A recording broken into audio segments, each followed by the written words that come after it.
You know that feeling when your body decides what happens before your brain even catches up? That split second where you're already reacting and you don't know why? That's trauma talking, and it speaks in more languages than you think.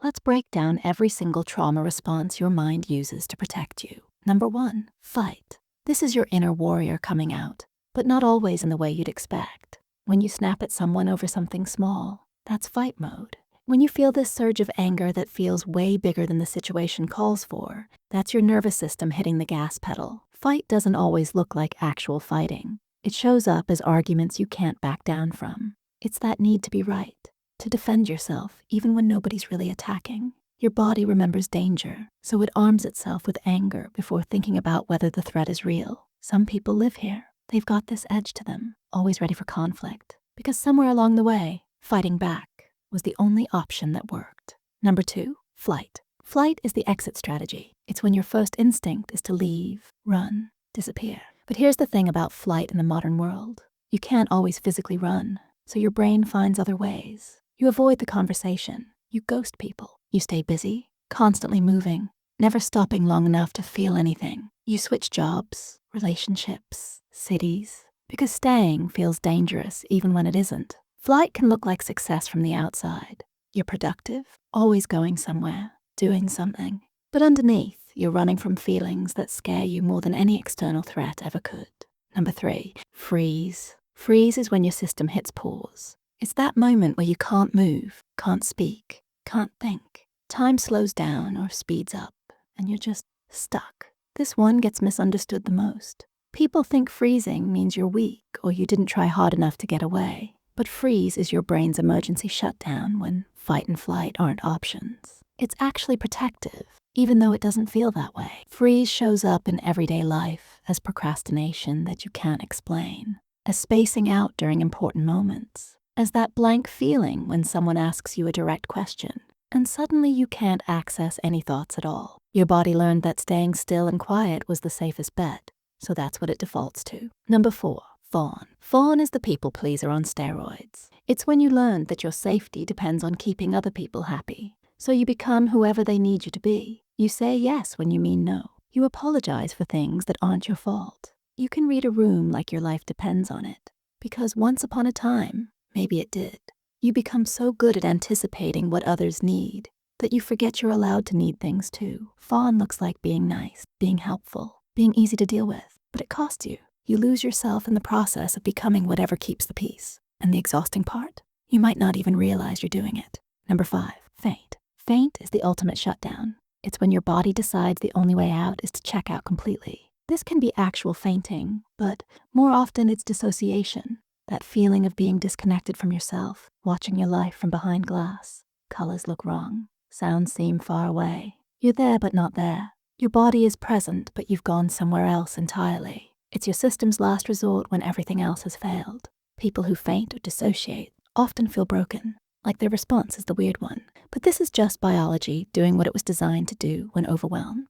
Number 6, hypervigilance. Hypervigilance is when your security system never turns off. You notice everything, every sound, every movement, every shift in someone's tone. You're always scanning for danger because your brain hasn't gotten the memo that the danger already passed. You can't relax in public spaces. You need to see all the exits. You wake up to every noise at night. Someone walks up behind you and your heart rate doubles. It's exhausting, but your nervous system thinks it's keeping you alive. This isn't paranoia. This is what happens when your threat detection system got stuck in the on position. Number 7, emotional numbness. When feelings get too big, sometimes the brain just turns them off, not as a choice, but as protection. You stop feeling much of anything. Good things don't feel good. Bad things don't feel bad. You're just existing in this gray zone. People tell you to cheer up, to care more, to feel something. But you can't force your way back to feelings when your system decided feelings were the problem.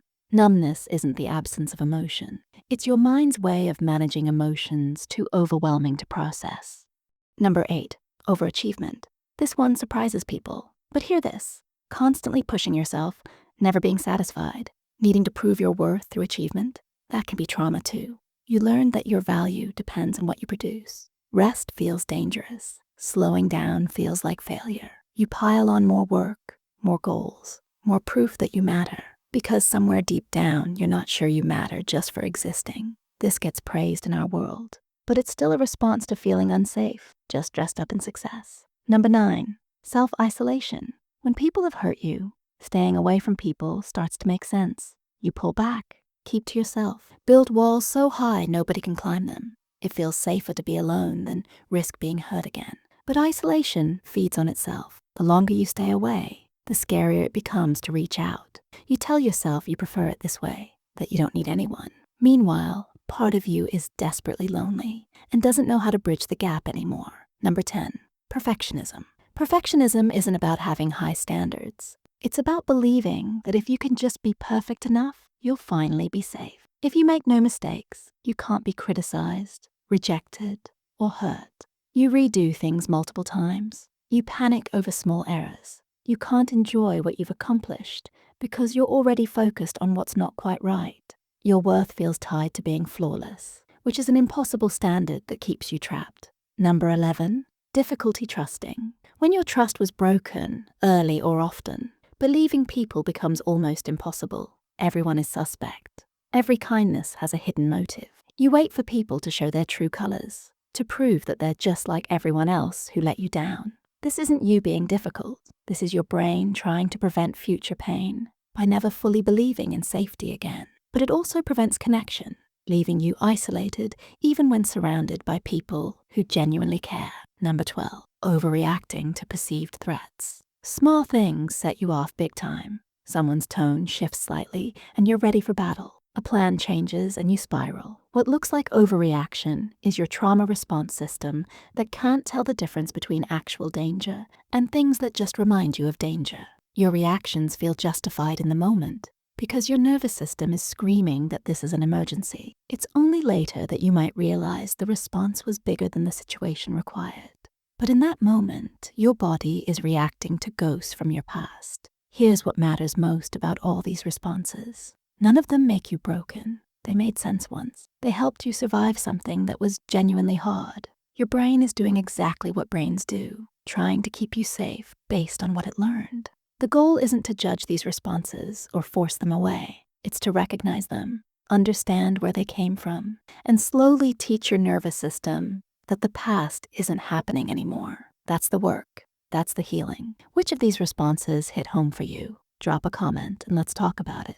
Sometimes just naming what we're experiencing takes away some of its power. And if this video helped you understand yourself a little better, hit that subscribe button. We're building a community here that gets it, that understands this stuff isn't simple or easy. Like the video if you found it valuable. Share it with someone who needs to hear this. You're not alone in this. You're not broken. You're just human, carrying things that were heavy, responding in ways that made sense. And that's worth understanding.